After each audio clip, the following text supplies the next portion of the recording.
question is, do we submit questions at the time or Well, ahead of that's a time? good question because he wants to know. So we need to write a list of questions. Oh, yeah. Get questions that-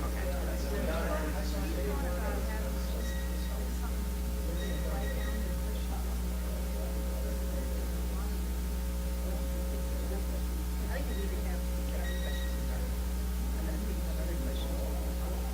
Oh, that's cool. Yeah, we need questions. Sure we have questions. Yeah.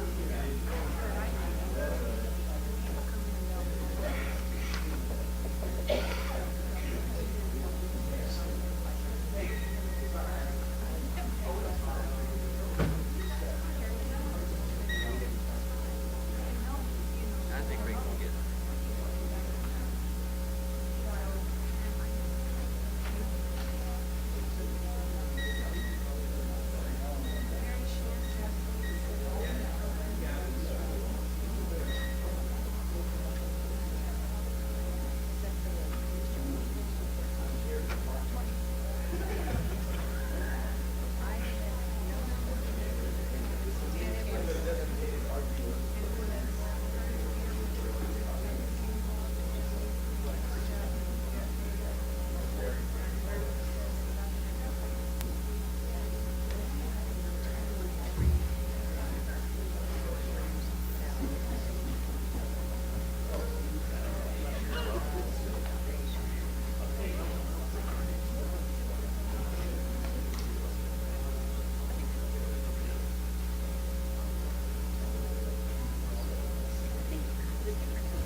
be here shortly, so we will start with roll call, please. Fitzwater, Here. Graham, Here. Henry, Here. Hussey, Here. Kimna, Here. Mahalovich, Prather, Here. Schreiber, Ward, Here. Wiseman, Here. Okay, that moves us to item number 3, which is the adoption of the agenda. Is there a motion? So moved. Second. Okay, it's been moved and seconded. All those in favor say aye. Aye. All those against, passes. At this time, we'll move into number 4, presentations from the gallery. We do have Jimmy Smith. Okay. And at this time, we have Jenny Smith. And would you please come to the podium? And we have 5 minutes.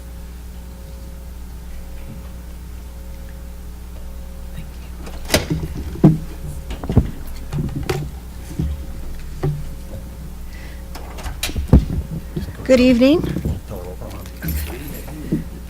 My name is Jenny Smith. I am part of a neighborhood effort that is trying to create a local historic district in the School Street neighborhood. We submitted an application on January 25th. We were notified by city staff that there were some deficiencies in our application, and most of them were minor, but one was a major obstacle to the application, and that is that we didn't reach the required 75% of the signatures. We are one signature short. As you know, the city owns 5 of these properties. There are 28 parcels in this proposed district. 5 parcels amounts to 18% of the district. Now, we do not have signatures on these parcels from the city, and our impression is that they wanted to remain neutral. But tonight we are here to ask, because we are 1 parcel short, we're here to ask that the council direct the city staff to sign for 1 property, perhaps 408 Lafayette, for 1 parcel, and then we would reach our required 75%. Alternately, if the city wants to remain neutral in this undertaking, then we would ask that they exempt 5 of those 5 properties from the count. So instead of 75% of 28, we need 75% of 23. A neutral stance, as it is, if they count toward us, toward the count, the 75%, it is as good as a no vote. And I will say, we have only had 1 parcel owner that has declined to sell. That's pretty good, I'd say. We have a lot of support for this neighborhood. Secondly, regarding the sale of 408 Lafayette, the 90-day sell period for that will expire March 15th. We are here tonight to ask the council to extend that sell period. This is a distressed property. It needs a lot of work. It's in a floodplain. There is a small market for this type of a property, but there are people out there who would buy this property to renovate it. But it's a smaller market, and we feel like it just takes more time. Also, we feel like the marketing of this property by the city staff could be better. It is not on multi-list. There's a little generic white sign on the front yard. It says for sale. It doesn't even look like a realtor sign. There have been some rather obscure notices in the paper that nobody ever notices. There's been notices out to some of the historic preservation groups, but this has reached a very small number of people. It appears that the city is trying to sell this property the way they do surplus property. It is real estate, and if a real estate agent tried to sell a property this way, they would be broke. I mean, this is no way to sell a property. So plus there are some contingencies on the bid process that are quite big hurdles.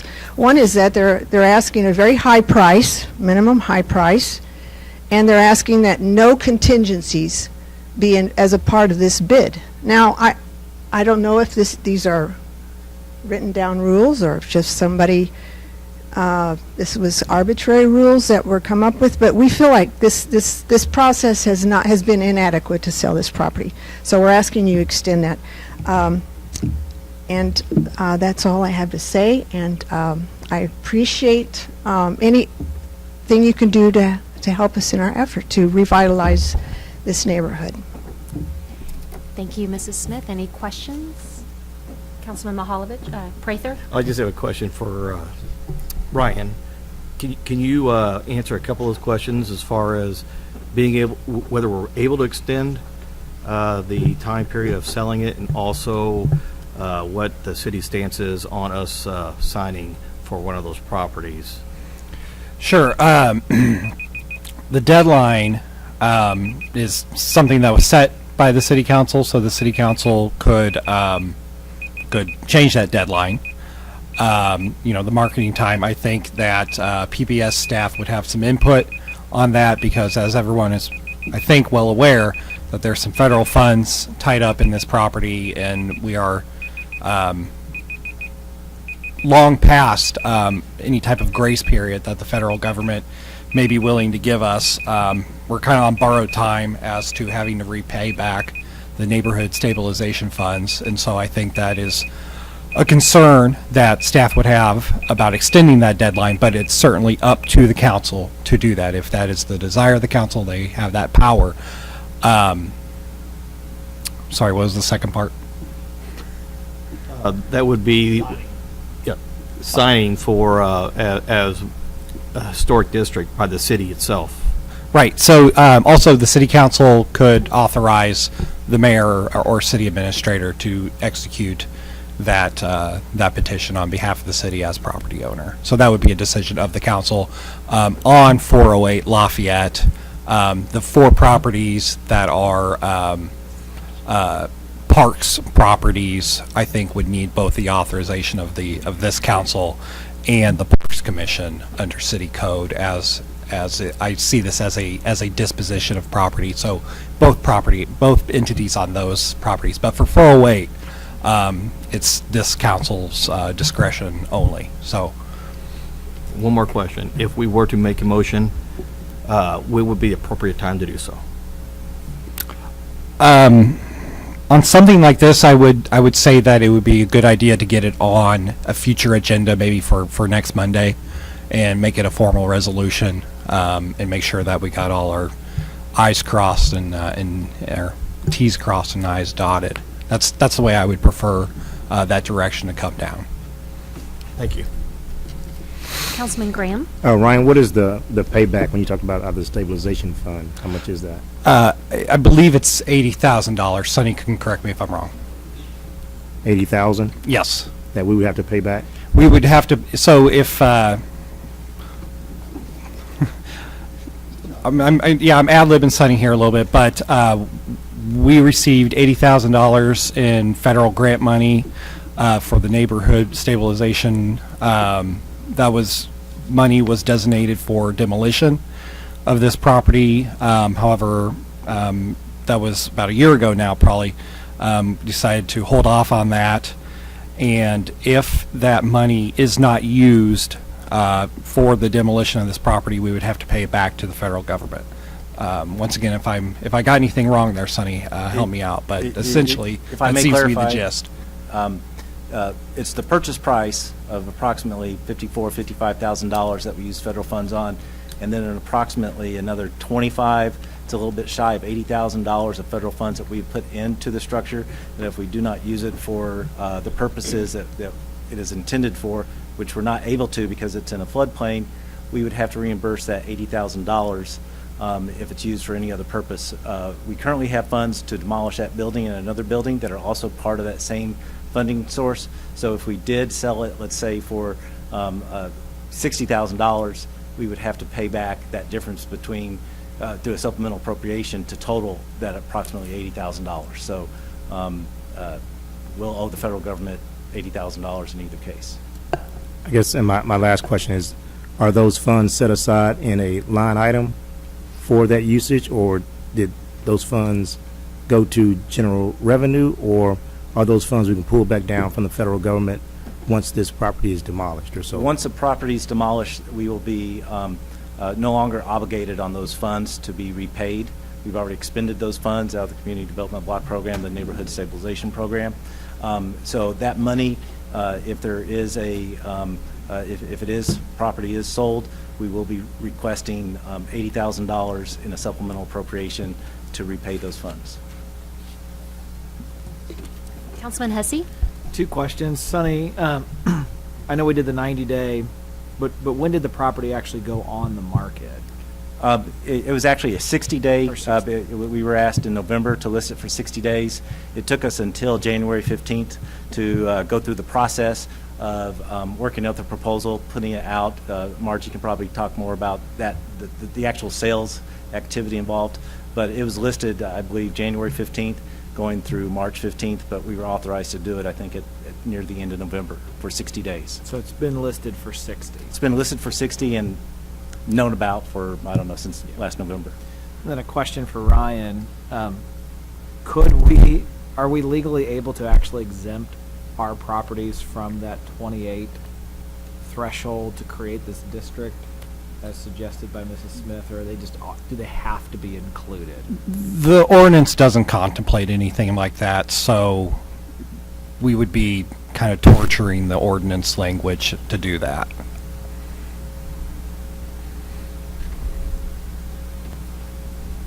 I don't think it's allowed. Councilwoman LaWard? Question in regards of the parcels. Okay, there's 28 parcels. Now is that structures and lots, or just structures? It's properties, parcels, properties, either way. So if It's there's a vacant lot that's included? Yes. That's, okay, I Yeah. just want to make sure if there was a vacant lot that someone wanted to sign off on to have their lot in a historic district, that it's, being... They would have the opportunity to do so. Okay. Also, I believe, I'm just going to call it the greenhouse. I believe that was gifted to Parks and Recs, and there was a stipulation that it was going to be for the greenway, so it would have to be demolished. And I believe the Park Board already voted to do so, I believe. So that's going to happen because that's attached to that donation.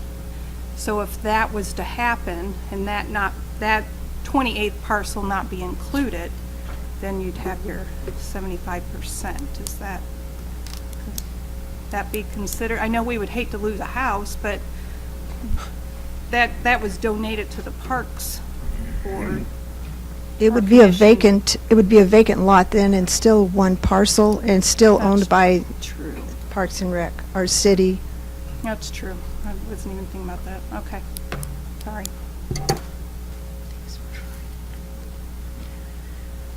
Any further questions? Councilwoman Wiseman?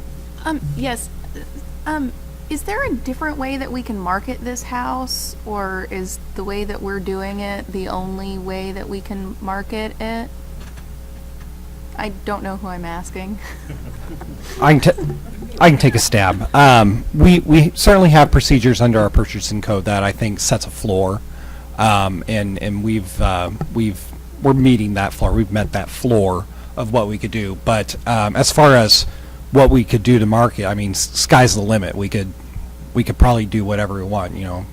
Glossy flyers in the newspaper, or you could hire a real estate agent, or whatever we wanted to do that. But of course there are expenditures of funds that would be necessary to do that. Now you could probably do things for pretty cheap or even free that perhaps we haven't done here, but it's always the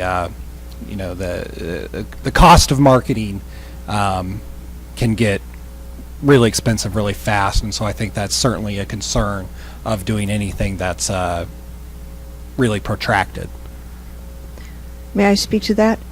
There are there are free ways to market this that are better than the way it's being done right now. And I know Jane Beater can speak to this better than myself, as she has marketed properties for the state that doesn't involve hiring a broker. Would you like to speak? I'll just suggest, I had the same restrictions with the state when I sell properties as the city does. It's hard to give business to just one person, like a real estate broker, without bidding it. So what we did is we notified all the real estate brokers in the area that we would work with them if they brought us a buyer. We would pay them the buyer's real estate fee, but we wouldn't pay a seller's real estate fee. So we wouldn't list it with any specific broker. That might be an option to consider. All right. So you're not favoring one broker over another, just whoever brings you the contract first. Okay. Well, are there any further questions for Mrs. Smith? And if not, we'll see if there's any others under item 4 to speak on presentations, and then we can have discussion about I would future. I would like to ask why the other properties, there are 5 properties and only one was put up for sale.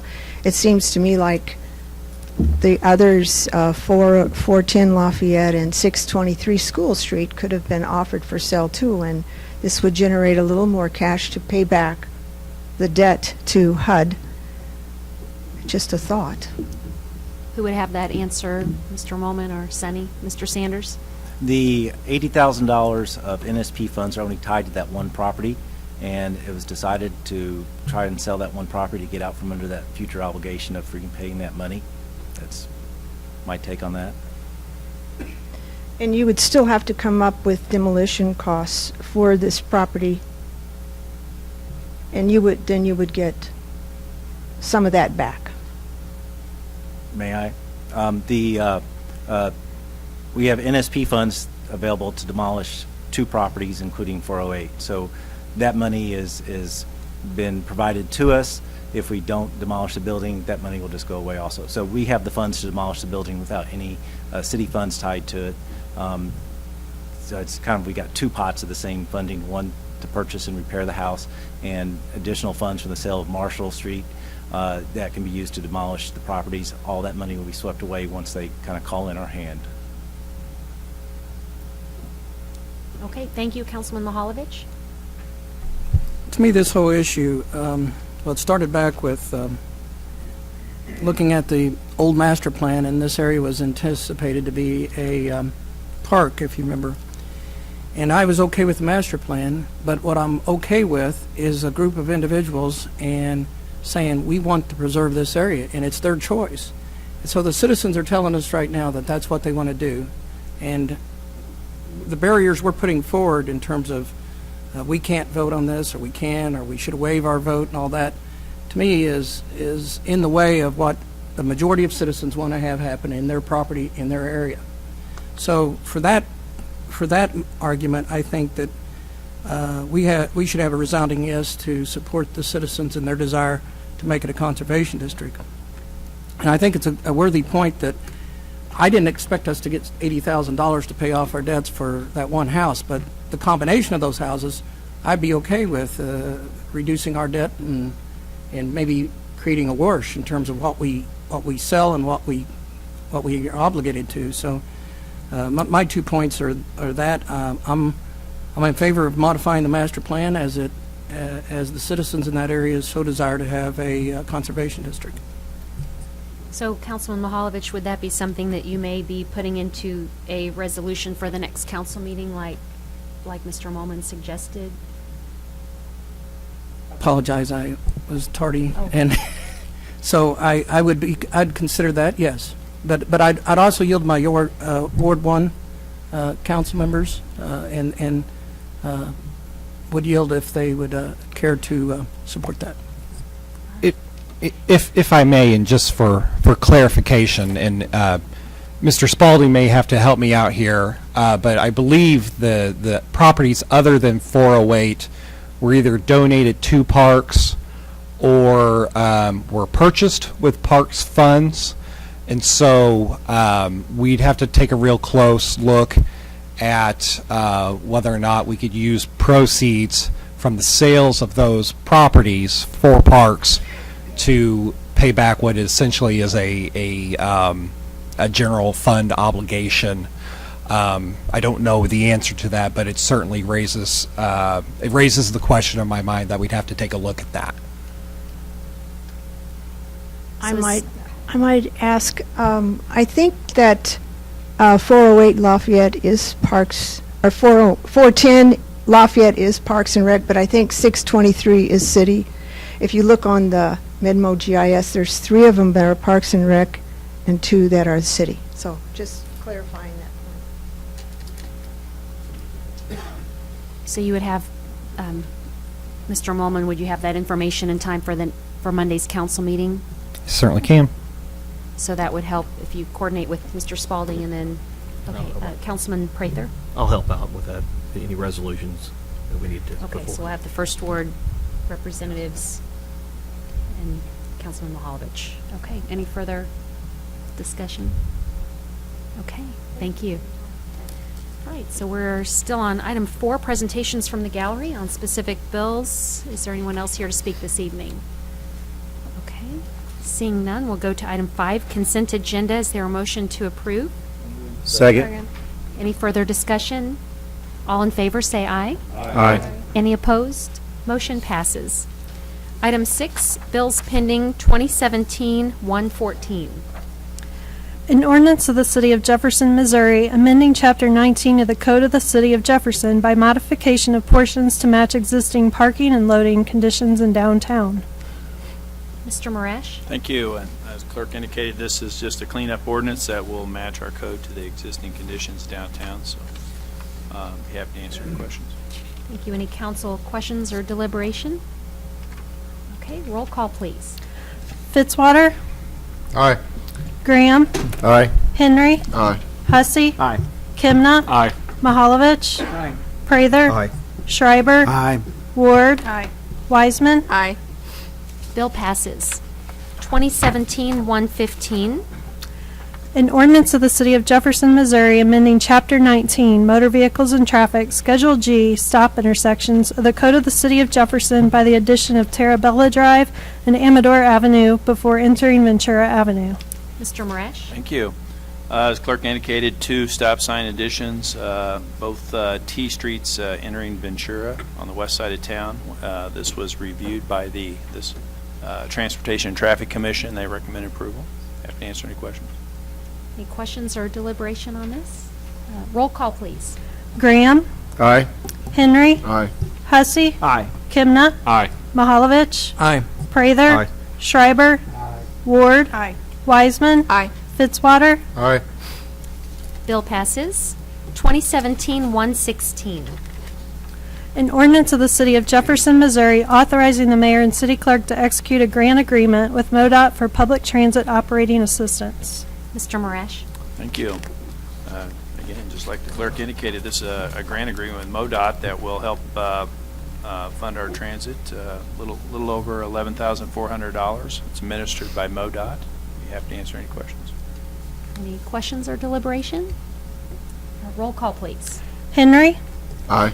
Hussey, Aye. Kimna, Aye. Mahalovich, Aye. Prather, Aye. Schreiber, Aye. Ward, Aye. Wiseman, Aye. Fitzwater, Aye. Graham. Aye. Bill passes. 2017-117. Amending the 2017-2018 budget by reclassifying the recreation specialist part-time with benefits position to program manager full-time exempt position within the Department of Parks and Recreation. Mr. Spalding? Thank you, Mayor. This is to reclassify a part-time position with benefits into a full-time position that is in charge of the aquatics program. This was a full-time position, but was changed to part-time. We want to change it back to full-time. We've seen that this person is, especially in the recruiting areas, and now with the link open, this person is officed at the link and can help out a lot there, so we feel the need for it to go back to a full-time position. And this was approved by the commission in their January meeting. Thank you. Any questions or deliberation? Roll call, please. Hussey, Aye. Kimna, Aye. Mahalovich, Aye. Prather, Aye. Schreiber, Aye. Ward, Aye. Wiseman, Aye. Fitzwater, Aye. Graham, Aye. Henry. Aye. Bill passes. 2017-118. An ordinance of the City of Jefferson, Missouri authorizing the mayor and city clerk to execute an agreement with HDR Incorporated for travel demand modeling and visioning consultant services. Mr. Sanders. Thank you, Madam Mayor. This bill would authorize a professional services agreement on behalf of the Capital Area Metropolitan Planning Organization for the services indicated, which will result in a list of recommended transportation improvements that will help Public Works with their capital improvement program as one outcome. The project is 80% federally funded, 5% is provided by Cole County as part of our MPO agreement, and 15% of that would be coming from the City of Jefferson in the amount of $22,500. It's in our budget for this fiscal year, and I'd be glad to answer any questions. Thank you. Any questions or comments? Roll call, please. Kimna. Aye. Mahalovich. Aye. Prather. Aye. Schreiber. Aye. Ward. Aye. Wiseman. Aye. Fitzwater. Aye. Graham. Aye. Henry. Aye. Hussey. Aye. Motion passes. Bill passes, I'm sorry. 2017-119. An ordinance of the City of Jefferson, Missouri authorizing the mayor and city clerk to execute an $86,600 agreement with Stockman Construction for the pump station floodproofing project. Mr. Marash. Thank you. This is a wastewater project, so the funds are coming from our wastewater division, but it's a construction contract with Stockman, and they're going to flood-proof our Green Meadows pump station, and we will receive about 75% of the funding to do this from FEMA. Be happy to answer any questions. Thank you. Any question, comments? Roll call, please. Mahalovich. Aye. Prather. Aye. Schreiber. Aye. Ward. Aye. Wiseman. Aye. Fitzwater. Aye. Graham. Aye. Henry. Aye. Hussey. Aye. Kimna. Aye. Bill passes. Item 7, we have Resolution 2017-25.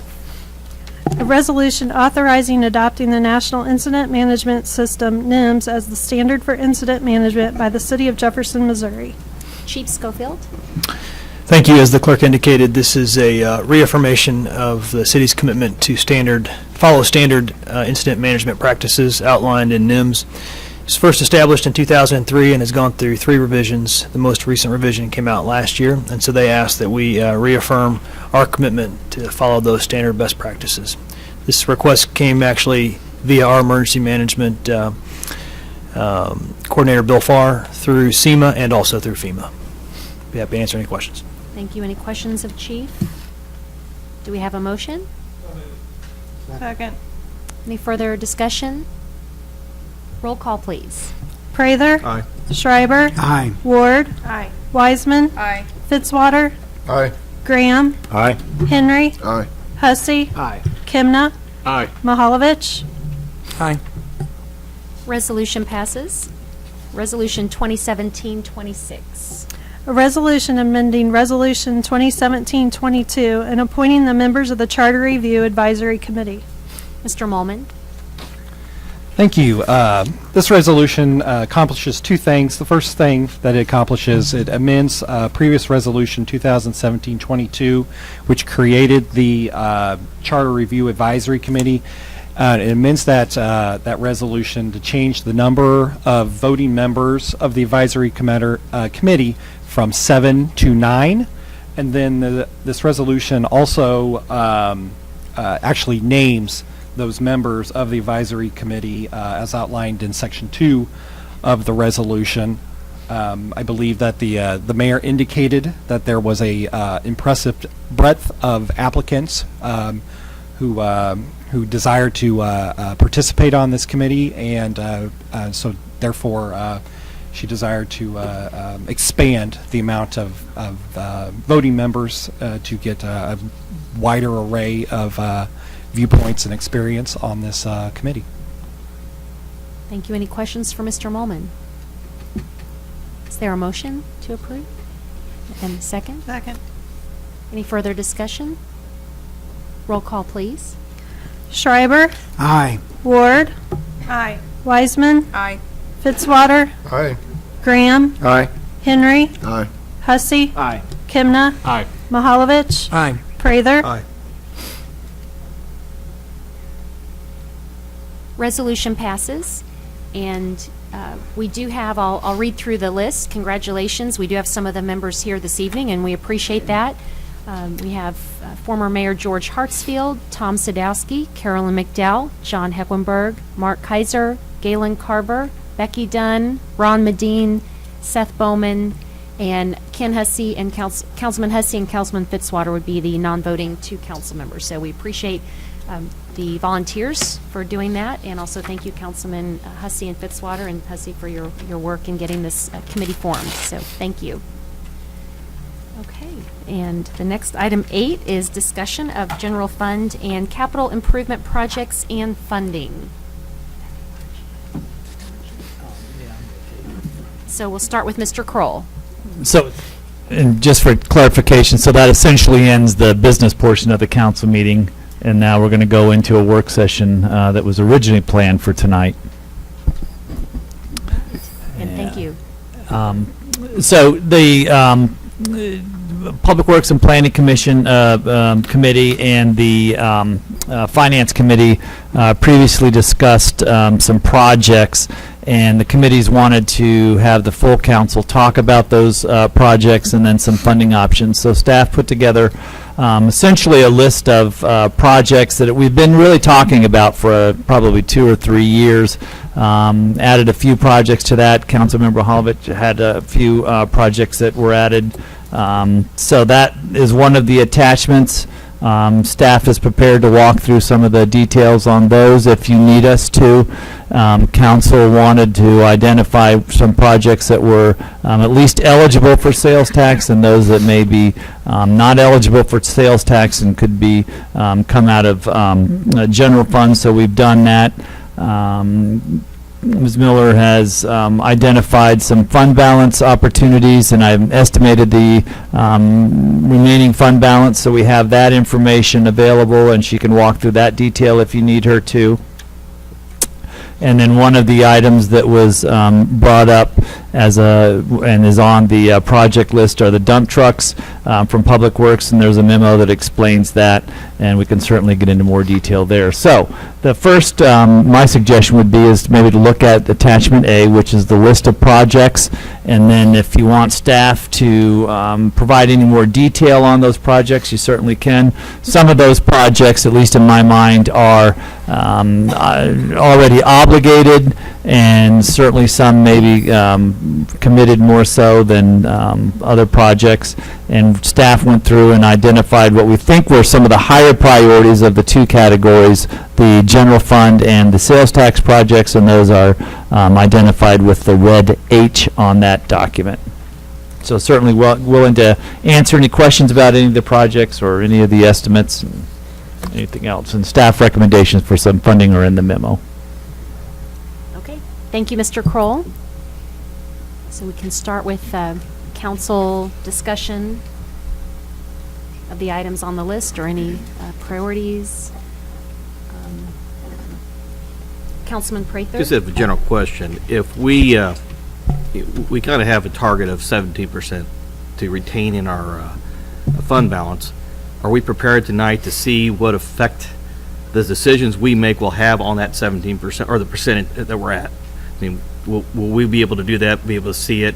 In other words, put something on, if it's going to take us below, maybe take it back off and then go another direction.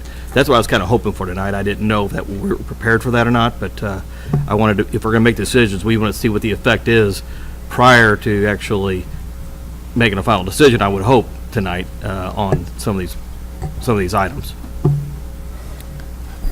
Well, outlined in the memo that Steve has got in this package, it does talk about the general fund balance, and just as a general rule of thumb, just a round number, the 17% represents 5.5 million.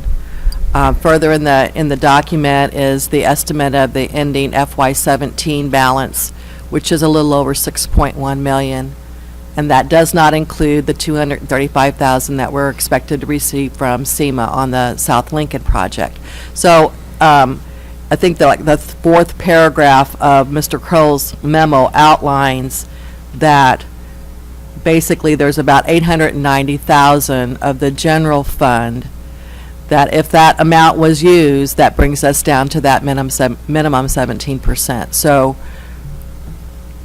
I mean, we can keep a running list of things Right. as we talk about it, but we don't have like a parking lot set Okay, up. that's all I ask, is that, for example, if we say, oh, well, we want to see what the fire station does by adding that on there, where does that put us?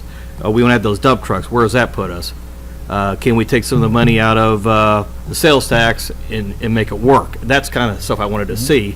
And I wasn't sure if we were prepared tonight to be able to do that. That's the only reason I was asking.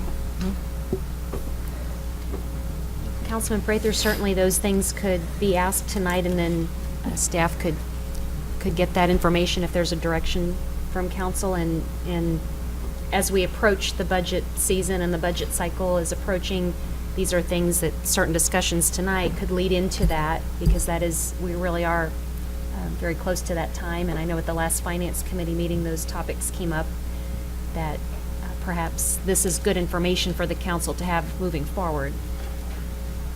Councilman Mahalovich? We're scheduled for, I think, a little bit more discussion on the Workers' Compensation Fund shortfall, but I would like to hear a little bit more about that. That was brought up, but it was not really discussed too much in depth with finance. So I'd like a greater appreciation of that issue. I'll stop there, but I have other questions. Okay. Would that be Mrs. Miller? Yeah. So the workers' comp fund balance, I believe, has been discussed over the last couple of years because we've had some large claim years. And we are self-insured. We do have reinsurance. But the workers' comp, because we are self-insured, we have to restrict and hold at least $200,000 restricted funds for the workers' comp. At the end of FY17, and these are not audited numbers yet, they're not final, but this number's not going to change. We were $15,947 deficit in the workers' comp fund balance. So at a minimum, we need to bring that up to zero and then have another $200,000 in reserve to be compliant. I would just add to that we had a big claim essentially the last month of the year, so there wasn't really enough time to be able to adjust to that. That's number one. And number two, we anticipate, at least in one case, that we would get some reimbursement. We're not really sure how long that will take. That could really be a year or more. So there's those two components to that. So. And that, in my mind, and I think the leadership team discussion that's fairly critical at this point. Councilman Prather? I just want to follow up. That seems like an item that really shouldn't be on here. It should already be included. It sounds like we're going to have to spend it anyway, so it really shouldn't be a discussion item, in my opinion, if we're actually going to have to expend that money. Well, my thought was that if we're going to start spending fund balance, I wanted to make sure you all had the list of stuff as far as I could anticipate that's coming. There are a couple of these items. We've talked about the $80,000 and the grant money. We've got the Busher homes, Capitol Avenue homes. So there's a couple of items there that, at least in my mind, I thought we would have a discussion as part of budget time. But if we're going to start going through and getting further, I wanted to make sure that it was at least on the list for your consideration. But I agree with you, that's a fairly important one. Councilman Mahalovich? Yeah, I'd agree with Councilman Prather on that. It seems to be sort of a no-brainer. Back to, second item is gap financing. Could you explain to me how that number was derived and what's the anticipation? I'm not sure. That number seems just very large to me. It seems like it would be in the thousands, not the 256,000s. So I need a little explanation of that. And I think we'll let Ryan kind of talk a little bit about that. Right. So what this actually, I believe, listed twice on here: gap financing phase 1, then gap financing phase 2. I'm going to focus on phase 1. 259,000 represents the total outlay of the housing authority to condemn the 3 properties over in the East Capitol area. So that includes acquisition costs, litigation fees, and then also some expert costs and mostly litigation costs in addition to the acquisition. So what that number represents is their total outlay. In the funding agreement that we have with the Housing Authority, what the city agreed to do was to backfill, make whole the Housing Authority for anything that they can't recoup out of selling the property. And so what that number represents is we have to make a worst case scenario that each of those 3 properties will be sold for $1 a piece, and that we would have to backfill the entire outlay of the Housing Authority. So that's what this assumes. Now, would that happen? I don't know. Each property is going to be different. Some properties very well could only elicit a $1 development, acquisition price, but others are going to generate a whole lot more. But the assumption that staff has to make is that we have to have a dedicated funding source to provide the funding that we are obligated to give to the Housing Authority if they can find no other purchasers but for a nominal price. So that is what the $259 is, their actual outlay of their expenses to do that acquisition of the 3 properties. Gap financing phase 2, which I believe is the 6th or 7th list on there for $500,000, makes an assumption for the next phase of acquisition. We're looking at 6 to 8 properties for the next acquisition, and that would be in the range of $500,000 to do the next phase of the acquisition. And so there's going to be some rolling of those costs, money coming in, on earlier phases, while money's going out for later phases. But from a planning perspective at a staff level, that if they can only come up with $1 acquisition or sale prices, then the city's going to be obligated to the Housing Authority to provide the rest of the money to make the Housing Authority whole. So that's what those numbers represent. So worst case scenario, and doesn't contemplate any proceeds from the sale of those properties, although that could happen. But that's just kind of the maximum we think. Right. Councilman Mahalovich? What is the anticipated duration of Phase 1? Phase 1 is about complete. I believe there is a final hearing on March, I want to say 23rd, to finalize the final judgment on that, and that would put possession of the properties into the hands of the Housing Authority. The only hiccup in that is any appellate challenges to the judge's decision that could happen. We're not expecting that, but it could happen, and they would have 40 days after that final judgment to make an appeal to the Court of Appeals. So that could extend that timeline, but the property, once the court makes the final judgment, actually goes into the hands of the Housing Authority later this month, and they'll be able to start marketing and soliciting redevelopment proposals on those properties, as early as this spring still. Councilman Mahalovich? Sorry, one final. I sort of remain unconvinced that we need that much for that gap financing, but that's me. My understanding is that the plan is for the city to never own any of these properties.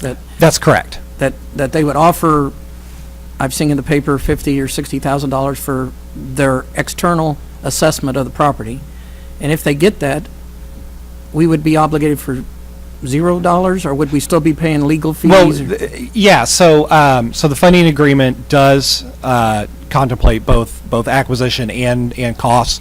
So, for example, I believe the Parsons house was appraised for the judgment was for $55,000. So if they could come in and get someone to purchase it for $55,000, then there would be legal costs and other types of costs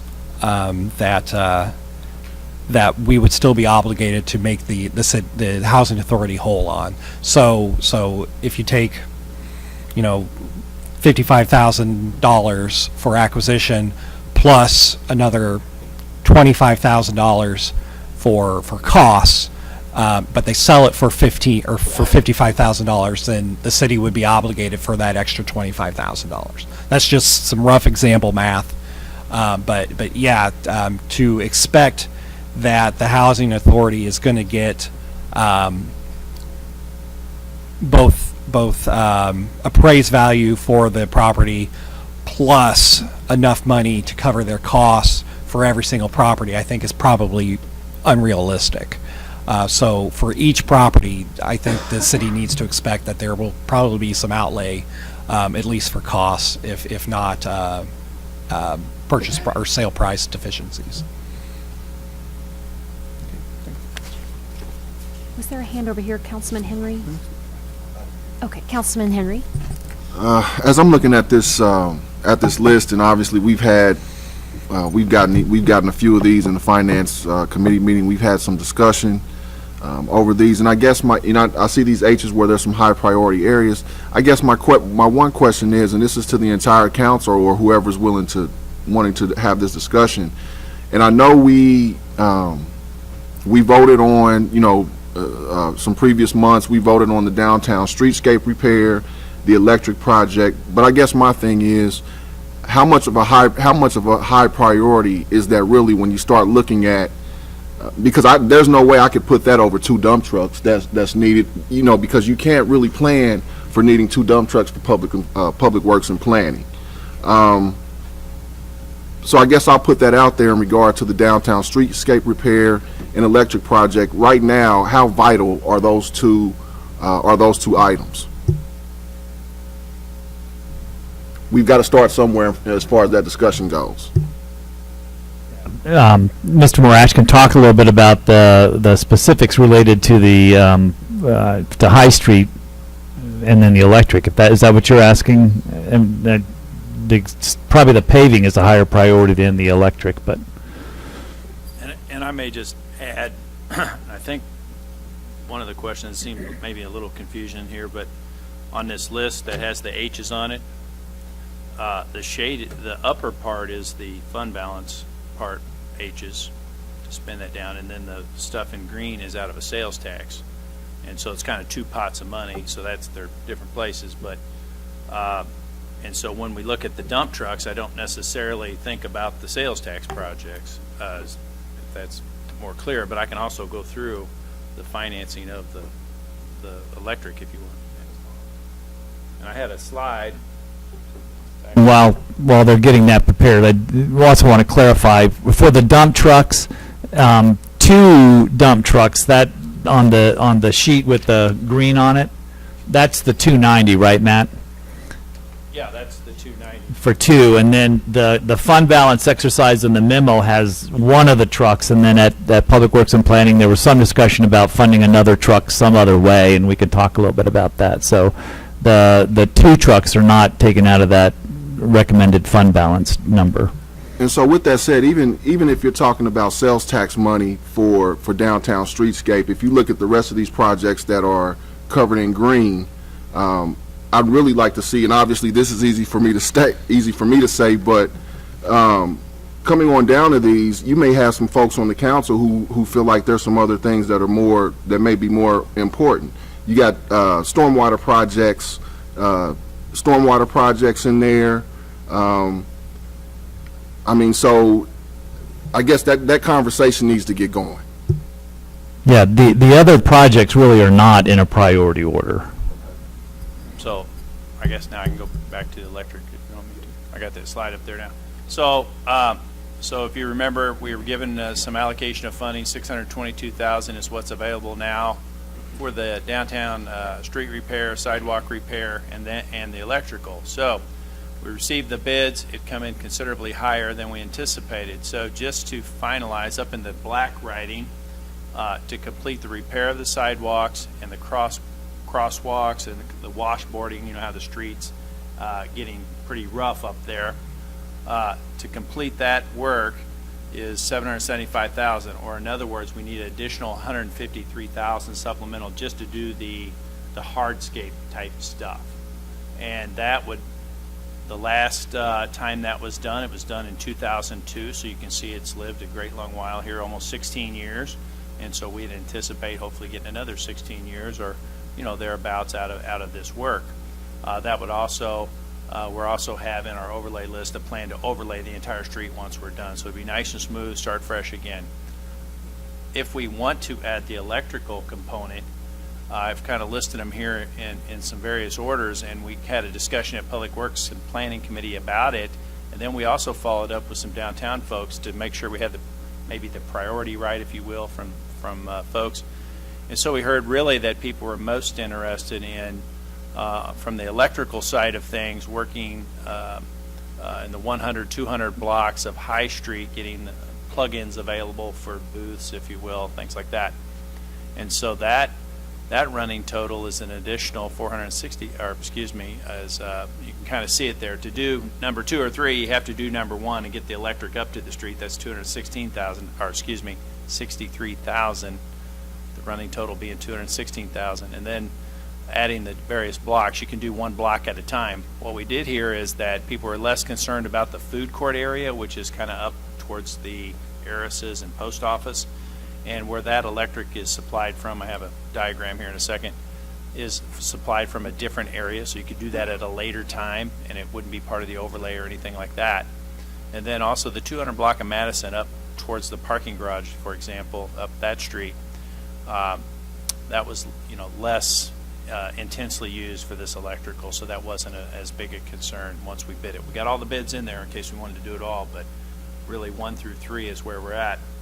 That was probably as clear as mud, but so this is kind of, we'd go back and fix the intersections with a concrete type treatment, color of the concrete. We wouldn't be up there painting and disrupting things like we do now with the asphalt, but have some pattern to it. Same with the crosswalks. They get any little thing with all the utilities under there kind of settles a little bit, then we get a little dip in the street. This would help eliminate that issue. So then, going back to the cost, trying to just diagram this a little bit. So 1 through 3 costs would be to get, so this is Madison Street, the High Street, Capitol over here, so the Harris's and the food court areas here, 100 block of High, so Carrie's Hallmark is right in this area, so you kind of get orientated here. But to get the electrical on the 1 and 200 blocks of High, you got to get the electric up there from its source, and then you can do either block or both, or all 3. And this is kind of a standalone project for this food court area. When I say food court area, that's what 4th of July type, you know, area has a big food court and a lot of generators running, things like that. And so this would help eliminate some of that. And so if you go back to the funding list, we're talking about really you got to fund this, and then you could choose these 2 blocks and leave the rest of it out. But if you're going to do it, you need to do it before we fix the street and the curb and sidewalks. Otherwise, you could fix the curb and sidewalks in the street, and then if you come back in a year or 5 years or whatever, then you're tearing everything up we just fixed that should last another hopefully 15, 16 years like the old one. So that's why if we're going to do it, now's the time to do it. You don't have to do it. We can certainly cancel that part of the contract and just go back and repair the sidewalks in the street. And so obviously, I think if you've driven down High Street, it's needing an overlay. The crosswalks are a big problem right now. If you were to walk across them, I walked through the other day and you about trip in the street, you know. So we're directing people to these. We need to do something with them. And then some of the trip hazards on the actual sidewalks themselves need to be addressed one way or another. Well, thank you, Mr. Marash. And since you mentioned Carrie's Hallmark, which I didn't tell you to say that, but as a business owner in the area, that I see the need for what the project is. The council voted on it. It is an area that close proximity to the Capitol, the tourists, visitors, local people, and all the events and shops, and it is an area that generates a significant, part of sales tax. So as we look at areas that aren't, bringing return on that investment, but at the same time, as a business owner for many years, I would prefer to see it done right and would prefer to hold off when it's done, could be done in its complete form, and not doing, like you said, what can we afford to do now, what can we afford to do later. It would make more sense to do the project rather than breaking it up and then breaking up the street in the future. I don't know how much of the safety areas are more of a hazard than not, so that's an area we don't want trip hazards in the downtown, of course, so that's high priority, but if we're going to do it, it would make sense to do it all together. And all that being said, that the priority would be, I believe, with the fire station, and if this had to be put off, looking at our list, that I would certainly say that that project, the fire station, has been committed to, and that is something that if we wait, we will lose a return on the investment, and that the construction costs, and we would have a significantly higher cost if that were to be put off. So in comparing the two, I would certainly say the fire station is the highest priority, actually, of anything on the list.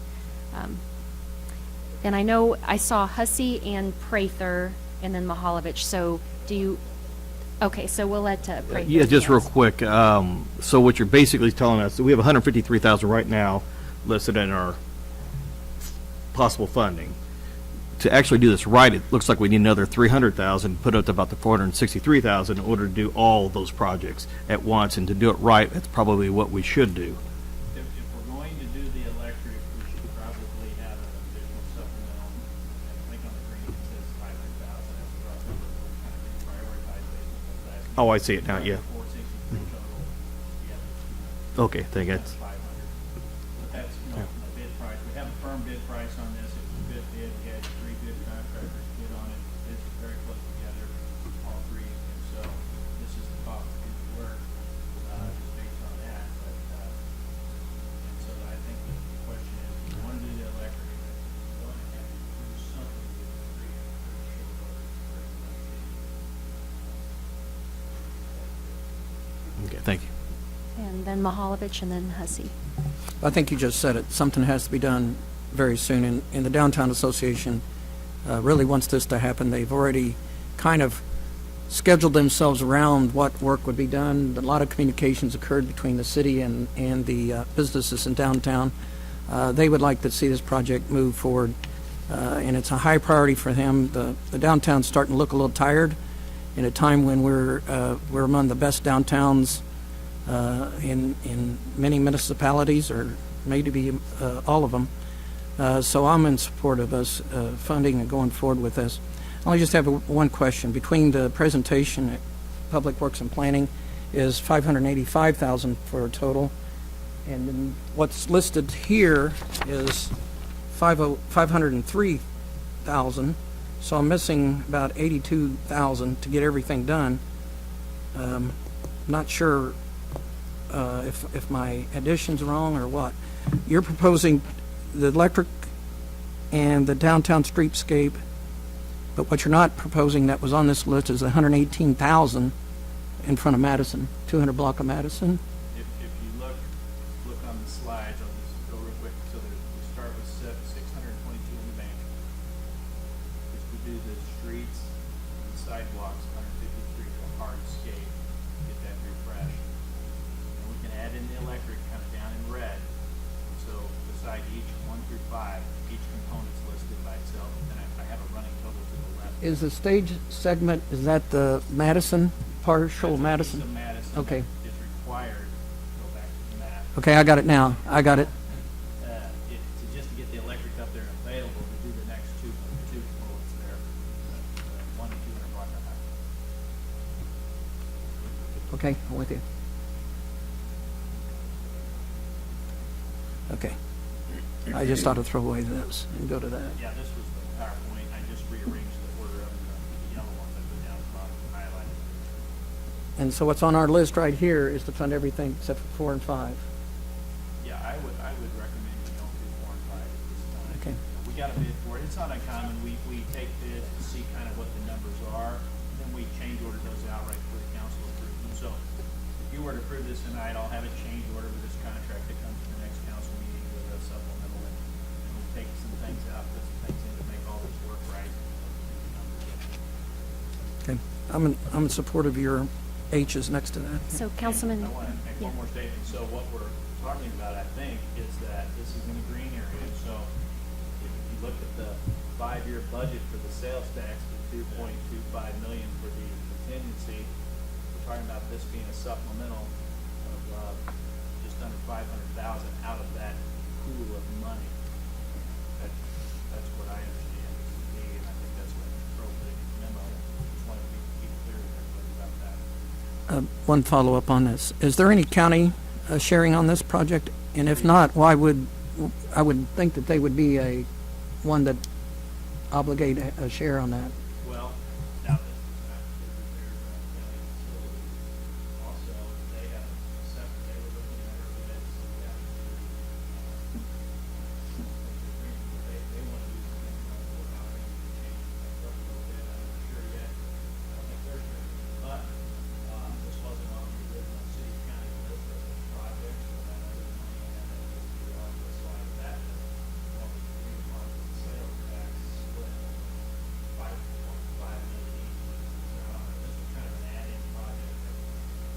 Oh, excuse me, my microphone wasn't on. So this was kind of not contemplated. You could always ask them, but I know they were looking at a project. They've met with us a couple times to do some work just around the courthouse and kind of that area down there, the sheriff's complex. All right, I saw Councilman Henry and Prather and then Hussey. I'm not sure who wants to, if we're talking about this project, this part. So Henry. With that, as we looking at electrical options, I guess because the 200 block, the number 2 option is, I guess, the highest, is that the better option for electrical, or what's the problem? Well, we were just showing the map here. I think I suppose we can hold this down and use the cursor until double click. Okay, so that number 1, I got to move it over here. Use my arm. So it's the red option is number 1. That was just to get the electric up from its source to the street. Then you can do any of the 3 options highlighted. We're suggesting if you're going to do it, probably focus on High Street and not the Madison up towards the parking garage, and just do the electric on these 2 blocks here, where people set up their booths and things of that nature, where they need electrical more often, I guess is what I would say. This would also help supply the stage and various things that would go on here. So Prather and then Hussey. And I agree that this is a good project to do, and many of them are on here are very good projects that we need to have done, including the fire station. And I guess my question would be is, we can possibly do them both within the next so many years. It's not all this year or never. So I guess my question would be is, if we put one of the other projects off, is one eliminated the other, for example, if we went with it, which project going to cost us more later on to do, is what I'd like to know. Well, they always cost more later on to do anything. Well, in I know, but a construction, fire station or street repair, I mean, that's kind of what I'd like to know. And I think Steve did that in his memo for you on the one page here on the sales tax G. I can let him explain it, or I can do it, but he listed sales tax contingency 2.25 million, and then less downtown streetscape 153, less fire station 938, less the electrical roughly 350 plus or minus, and then after that expenditure, I believe there's still 800,000 remaining in the contingency line item of the sales tax. So it's not all spent by committing to the 3 H's in that green section. You see, Correct. over the 5-year period. And the other thing I would add is that it would be very difficult to do the street, High Street, and then come back in and do electrical. Right. Yeah, I mean, once you just pretty much there till whenever the next time is, which is what, 15 years-ish? 10? 10 to 15 years away. So you're saying one project isn't necessarily going to eliminate the other project? I'm saying that if you don't do electrical now, the odds are you're not going to do it until whenever you're going to do the street again in 10 to 15 I wasn't clear on years. that. If we do the street and electrical, that won't eliminate us from doing the fire station. No. That's why I was asking. Not the way it's laid out Okay, that's here fine. using that contingency. But the other thing to remember is this is a 5-year sales tax. We don't get all that money up front, so we'll have to do a little adjusting there, but that can be done. Councilman Hussey? That was going to be my question, was the timing of that sales tax, that we're not sitting on a pot of money of whatever that comes out to, $1.5 million. That would have to come out of fund balance, or is there a revenue? If we execute these contracts and do the fire station and the downtown street and electrical in the next 12 months, do we have that in cash? Yeah, my answer to that is no. We don't have that money in yet. Fire station you wouldn't need next year. I mean, there's a length of time there. I'm not sure exactly what that is, but it's probably a year. There may be a way to go out and get that bid and see what that number is. There are some opportunities. I mean, we can take it out of fund balance and kind of repay, but we're spending down to 17%, and that's kind of the minimum that council said. But Could I add a little to that, maybe? Every year, we work with finance and do a cash flow of the sales tax itself. So there's pools of money maybe we know aren't going to be spent because of the, some large project or some transit matching that we haven't got any transit for. We can shove that to the end, and we do that every year. Rejuggle everything in the column and work with finance and Steve during the budget process to do that. And so there are some cash flow things you can do just within the sales tax. we would balance it out to depending balance it on out. You wouldn't have what to you're worry. I wouldn't suggest, me personally, that you go back and try to borrow it out of a general fund account. I think within the sales tax, and Margie's sitting here, that we'd have to just reprioritize our cash flows. No, I'm saying that's an option, but we can get you where you need to get. We can get you there. So here's my assessment of the situation. Seems to be that if you look at the 3 high priorities that would get pulled from the fund balance, the workers' comp and the 2 dump trucks are essentially a payment that has to be made, or you're recommending the dump truck, that purchase gets made, that money's gone. And The that, workers, for clarification, in the memo, that's one dump truck that's one dump truck. listed there. and the gap financing is more of a set aside, that we may or may not spend that, but we need to make sure we've got some funds set aside. So if you take it becomes a conversation for us to say, we're going to go through essentially this budget year with about $186,000 of flexibility in the fund balance, and we sometimes spend money on supplemental appropriations like we're giving out candy at Halloween. And so we have to get comfortable with that it's going to be a really tight year, that if staff come to us with these sort of emergency expenditures of these things, that it's not just going to be an approved, but it's got to be where did we cut to make up the difference. I look at the 3 priorities for the capital projects, and for me, they fall more in line with what you intend for that sales tax to be: large investments that have a lifespan of lots of years, projects that benefit the larger community. And so we still have some flexibility, but we always put that contingency economic development in there with this purpose, right? Of that, we don't really always commit projects to that line item, I don't think. But it's not as though contingency in the sense of we're hoping for overperformance of the sales tax. It's built into the average $5 million per year take-in, which we seem to have exceeded the past few years for sure. I mean, that's generating 5.5 or so right now. Margie hopes it might hit 6 one day here soon. And so I get a little more comfortable. But again, that decision is to say we're making the decision here in early 2018 that is going to guide our ability to use that particular line item for the next 4 to 5 years. However, a major commitment we made in that sales tax was the fire station. And so that is a, hopeful building that stands for 5, 6, 7 decades, needs some repair over that time. And so that's a long-term investment. We asked staff to prioritize. I feel like they've prioritized. It's not an easy decision. It's not comfortable because we spend money and that fund balance starts to whittle down. But ultimately, we've got to make some decisions at some point. And I don't think we can kick the can down the road too much longer.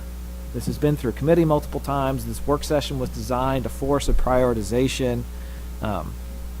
Unless somebody wants to aggressively look at this evening or in the near future to make the case as to why one of these 3 high priorities in each area should be taken out and replaced with something else, I think we owe it to sort of make some decisions and move on and move forward.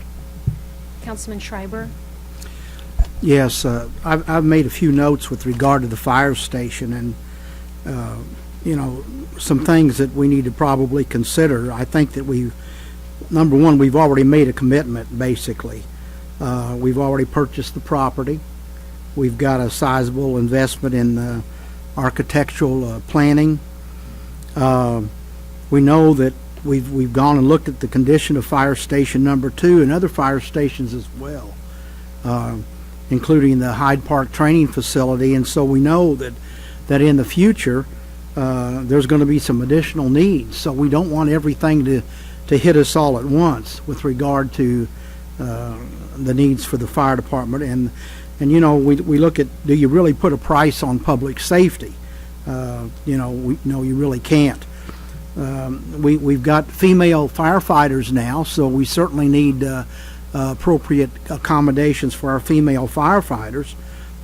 We just saw something with regard to the recent insurance ratings. We had a good rating, but certainly with the improved fire stations and facilities, and that should help our rating there, which will help the businesses in the community. An important thing, I think, is our response time going east. We talked recently about with the chamber some of the projects that are going on the eastern side of Jefferson City in the industrial complex out toward SEMA and the prison out there. So response time is very critical for the fire service, since they handle not just fire calls and car accidents, but a lot of medical calls as well. And then another thing that we probably need to consider as well is the fact that we had discussed certainly at the Public Safety Committee meeting and passed it on to the council, is a consideration of adding a smaller little office to the new fire station for the police department, because they have to cover that extended area out there as well. So all of these things, I think, need to be taken into consideration. There aren't, in my opinion, any bad projects on this list. Every single one of them is important. Every single one of them is an advantage to the city of Jefferson and its citizens. But I think that our first commitment has to be the fire station, the new fire station number 2. Councilman Graham, did you have your hand up early? Okay. Councilman Prather? Okay, I have a question for Matt. If we were to approve city's recommendations, staff's recommendations tonight, and it only includes 1 dump truck, would you be able to find, we had talked about possibly finding the other dump truck within your budget. Is that possible? Likely? I think we can find pieces of it, but I'd have to defer, work with the city administrator if we're going to go outside Public Works budget, obviously. Might defer to Steve or Margie on that. Okay. And is that something we want to wait for tonight? Or he was asking if we could find the second dump truck out of savings, and I said, well, I know there's some savings in my budget now that I could identify, but I'd have to work for the whole piece of it with Steve and Margie, of course, to be more citywide, I believe. I would probably agree. I would agree with that. if there's something, I don't know what that may be, Yeah, I but think the we can- likelihood is at this point, for now, it would be looking at some other underfunding, under expenditure in other departments as well. Okay, thank you. Councilman Hussey? We've got the priority list, but my eyes go down the list a little bit to think about those of us that are not leaving in the next month, Councilman Henry. To say there's some other, the next looming issues. I mean, we could spend some money tonight, go forward with a few projects, and be having the same conversation in 2 years' time. And I know these aren't prioritized, and I'm not necessarily asking for that tonight, but the big one that jumps out says police building renovation, $10+ million. And I guess I look at that, and all I'm asking is, is that critical? Is that wishful thinking? If you were able to plant money trees out there, or is that something we need to start thinking about now and setting some dollars aside for? Well, Roger can talk a little bit about that. I guess my answer is I think overall facilities, there's some challenges. I know that there were some renovations being discussed as part of the sales tax for PD. So Roger can give some more specifics on what overall, but I think it's, that's probably a big number, but there's also other facilities. Yeah, the number's kind of a guess, I guess.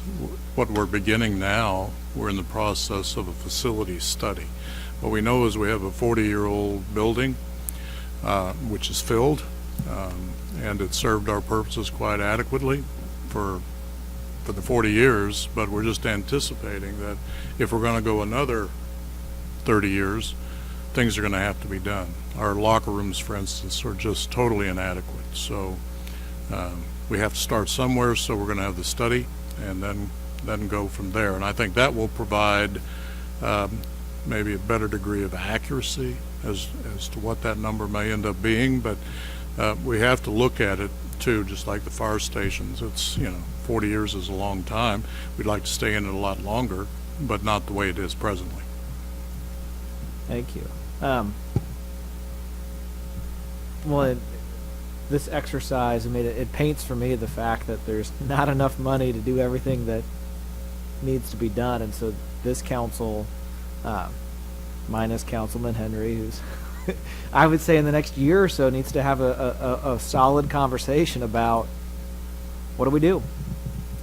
Our revenue is increases a little bit, but overall it's not significant increases. It's just kind of a gradual increase.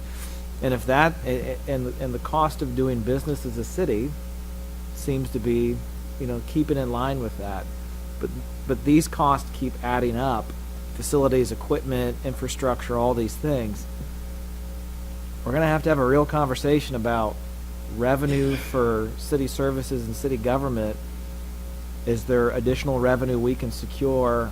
How do we do certain things? There are expectations of citizens on us to provide certain services, infrastructure, sidewalks, roads, these sorts of things, public safety. We're going to have to figure out how to pay for it, because it's not a very rosy picture for the next 10 years if you look at that list right now. And just to add to that, there's also a lot of expenditures and even some revenue sources that may change in the future, and perhaps near term. So we're talking about use tax. You all have had that conversation. So we certainly don't want to think that those are necessarily going to be here the whole time. Those certainly would have a significant impact on the overall discussion. Councilman Henry? And I hate to be Debbie Downer here, but I guess I will be at this point in time. This list, and I've mentioned this in the committee meetings, this list is not going away, and it's only going to get bigger. So at some point, and as Councilman Hussey had mentioned, this will be long. This list will be going as long as anybody's on the council, whoever even does a full 4-year, 2-year terms in 8 years. This is going to forever be going, And so gradually, you got to start figuring out what it is you want to get done and accomplished first and foremost. You got to do it that way. Otherwise, you'll blow a gasket just looking at this list. Councilman Mahalovich?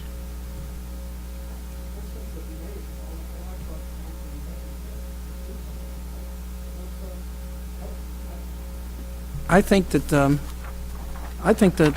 staff recommendation, the leadership team met. They have a recommendation of a general fund and sales tax G. They gave us these H's. I'm ready to make a motion to approve their recommendation for that general fund expenditures and the sales tax G contingency fund expenditures to take care of all these H's on this list. But I do want to make,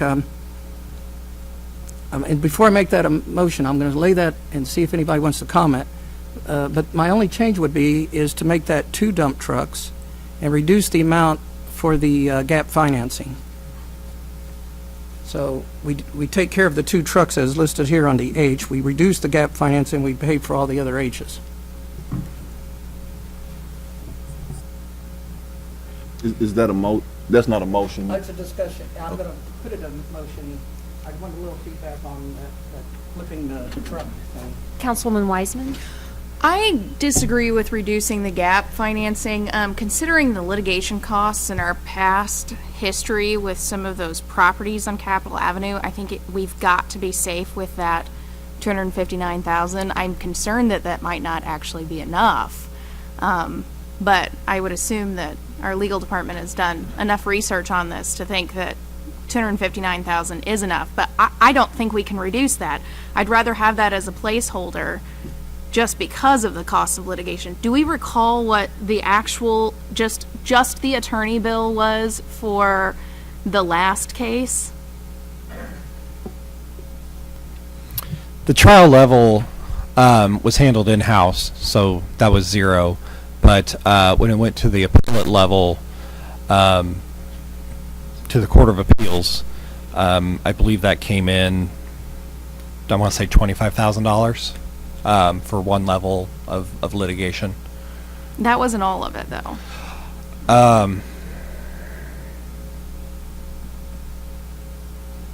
I recall spending like $50,000 or something on attorney fees. That may precede my time. Under my direction of the law department, we spent about $25,000 on appellate level litigation expenses. There may have been a little bit more with the lien issue, and we actually do we all handled that in-house. So I thought it was more. yeah, if there were expenditures before that, I can look into it. But I was of the understanding that at the trial level, it was handled in-house. No, I just have some concerns about reducing that gap financing just because of the litigation costs. And if each house costs $50,000, we're getting to $150,000 right there. And so we're leaving very little for other expenditures, I think. The issue of whether or not the current case could proceed to the Court of Appeals is still open. And so, yes, there is still a chance that $259,000 total expenditure by the Housing Authority could go up. So you're suggesting that could be even more than $259,000? It very well could be. That would be determined, probably by May we'll have a final answer as to whether or not that's a final number or not. But at this time, that is our current exposure. And I saw Henry, Graham, and Fitzwater. So any on this topic, or whoever wants to go first? All y'all kind of at the same time. Henry? I mean, I'd actually be in agreement with Councilman Mahalovich on this, just because you really don't know what that gap financing is going to look like. We know what these others look like right now, and so I'd be in agreement with that suggestion. Graham? Yes, thank you. I just had a question for Chief Schofield. I know we've been working with Architect Alliance, and they've been doing some work for us. At this point, are we ready to go out for bid for Fire Station 2? they're here tonight, and I let them speak to that, but I have been told, and we've been having ongoing discussions, that we'd be prepared for that if it were to be approved. And it would be our intent that once bids are received, we would bring forth a recommendation for your approval at that. At that time, we'd have a lot better information. We'd have actual dollar amounts versus estimates. As you can imagine, there are many unknowns right now in the construction world with steel and tariffs and things like that that could impact this significantly. So it's a very wide range of estimates that we have, and I'm not comfortable with that range. I would like to bring you actionable numbers that are actually have been bid. And you couldn't get those until we approve for it to go out for bid? That's correct. Until we have a financing source, a funding source, we didn't feel comfortable, as we committed to a long time ago, that we'd come back to you before we did that. Okay. Thank you. Mr. Kroll? Typically, that's what we would do, is we would have the funding source and then go out to bid, but I think there have been some recent, I forget what it is right now, that we went and got the bid, came back, something trucks is out, that's what it was a dump trucks, yeah. Also, I just want to make sure you recognize on the second page of the staff memo that talks about the general fund, at the very last number, there is an available funding amount. So that's something that's left over. Now, if we're going to get down to spending to the actual dollar, these are estimates. But so you could take an additional dump truck out of the general fund and still have, whatever that dollar amount would be left over. See what I'm saying? On the second page of your memo, at the very top, it has general fund. It lists some of the projects. And at the very last number is $186,277 available fund balance. So that's an amount of money that is available once those things above it occur. The things above it include one dump truck. There were two discussed, two talked about, but that's one dump truck. Is that right, Matt? So you could take the other dump truck out of that, and understanding that, that whatever that difference is, leaves you a available fund balance of 40-something thousand there. Councilman Fitzwater? Yeah, I just had a question, kind of follow up where Councilman Hussey was, and I don't know if it's from Matt or Steve, but if we do as it seems like it's going to be proposed in regard to sales tax G, could you just go through the list below the H's? I mean, I see things like MSP infrastructure on there, Creek Trail. I mean, I know we've got a new high school going out on the west side. We don't really know what that traffic flow is going to be once it gets down to Edgewood.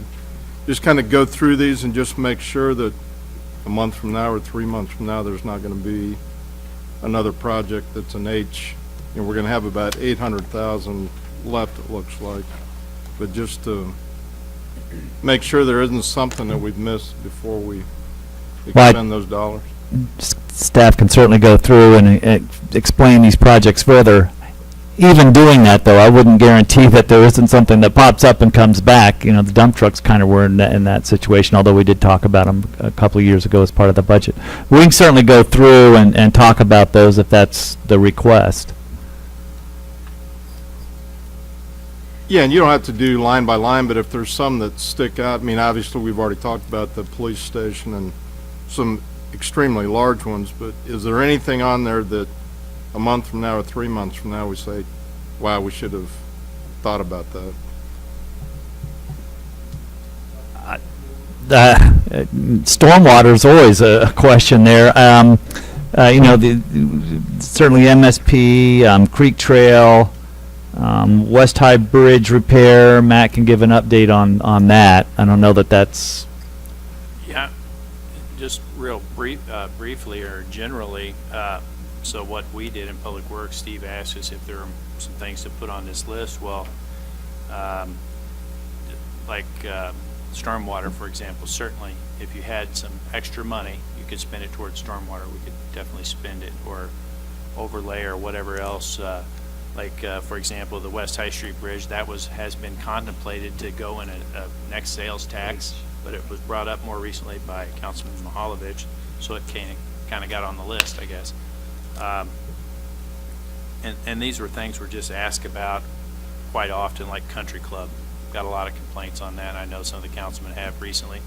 So if you were considering things to spend out of the fund balance and not waiting till the next sales tax, I didn't want to not put that on the list because I know it's a topic that it gets discussed. You had a recent discussion about Monroe, sorry. Yeah, and that's same with Monroe is why it's on here. But so that was kind of the thought process from our standpoint, and certainly our general project areas, overlay, sidewalk, stormwater. We just went ahead and put a dollar amount in there in case that was of interest to anybody. We didn't want to leave it off the list. But those projects are all funded in a certain way in the current sales tax, and MSP, for example, is kind of contemplated in that city-county money already as well. But that would be some extra money there, too. Councilman Hussey, did you still have a question? All right, Councilman Mahalovich and then Schreiber. Councilman Mahalovich?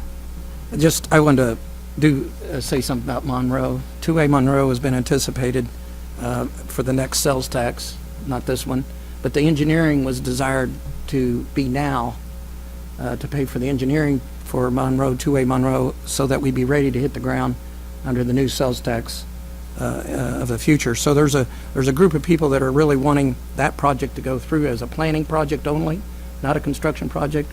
And then Councilman Graham had expressed the concern about the wall on the first block or south of the expressway, and I know you're monitoring that. So, Councilman Fitzwater, you bring up a good point. What other problems could we occur? Well, if we engineer that and that wall starts to be in danger to the public, then we would be prepared to possibly do something about it. But that's kind of a waiting game. You talking about the wall? Mhm. Yeah, and I was asked a question the other day, if that retaining wall was on someone's personal property, how long would we have the property owner to fix an issue like that? So, but I just hope that that wall is not in any danger of collapsing, especially with us knowing about it. I would feel bad about that. We are monitoring it. I don't believe it's on right-of-way, not personal property. So it has moved a little bit, very little, but there's a crack. We fill the crack in, things like that. And so it may have appeared to move a little bit more, but our survey tells us it really hasn't moved much in the last several months. Can we get that in writing from them? Will they put it in writing? No, I won't put that in writing. But No, it not could you. fall down tomorrow, but Whoever we. It's a priority fund. Yeah, I mean, I think it's a priority. Mr. Kroll? I was just going to also say that part of this discussion started with one of those projects that we didn't know about, and that was Lincoln Street. Remember? That happened, and we had to get it done, and we had to get projects going, and all the things that went on with that, and thank goodness we got some FEMA-SEMA money there, but, I mean, that's one of those things that we didn't really plan on doing. Councilman Schreiber? Okay. Councilman Prather? Seeing no other questions or comments, I would like to move ahead and make a motion to accept staff's recommendations as outlined on page 2 and move forward with those suggestions.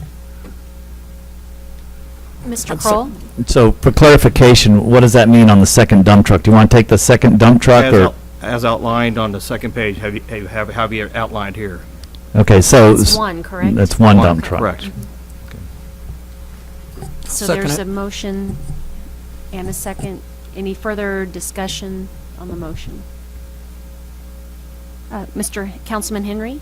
So right now, what we're looking at is just funding one dump truck.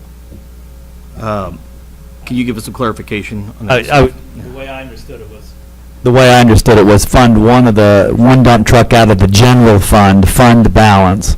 And so we'll have to have some conversation about, Matt and I could talk a little bit, and Margie a little bit, about how to maybe try to get that other dump truck funded. I think that was the motion. Any further discussion on the motion? Mr. Councilman Graham? But the goal is to get 2 dump trucks, correct? That would be my understanding. That's the goal, right, Steve? If that's what you tell us the goal is, yes. Yeah, I hope that's our goal, is to get the second dump truck. That's the way I understood the motion, was to go ahead and fund one of them out of the general fund and try to work through some options for funding another one. Okay. Okay. All right. Councilwoman Ward? Is there a way if we do purchase two, we get them cheaper? Has that been negotiated? This is off the state contract. We found these on the state, so they're pretty good, darn good price, really. And so from the budget I gave you, they actually are quite a bit lower. I will say, though, we've also got Muni Court going out for bid real soon. Carrie assures me that it's going to come in under our budgeted amount, but you never know. So They're pretty good at doing that. Keeping it low. Keeping it low. Further, we have a motion and second. Any further questions, discussion? Roll call, please. Ward, Aye. Wiseman, Aye. Fitzwater, Aye. Graham, Aye. Henry, Aye. Hussey, Aye. Kivna, Aye. Mahalovich, Aye. Prather, Aye. Shriver, Aye. Motion passes. So the information will be presented at the next council meeting, the paperwork. We'll see if we can get it all pulled together by then. Okay. If not the next meeting, then certainly the one following that. Any further items under this, Mr. Just a Prather? quick comment. I just wanted to thank Steve and Margie and the rest of the staff for coming up with this outline, and it really was very helpful, and I think it really helped us get to this point, so thank you very much. Okay. Seeing nothing further, the next item 8, is there a motion to adjourn? So moved. All in favor, say aye. Aye. Okay, thank you.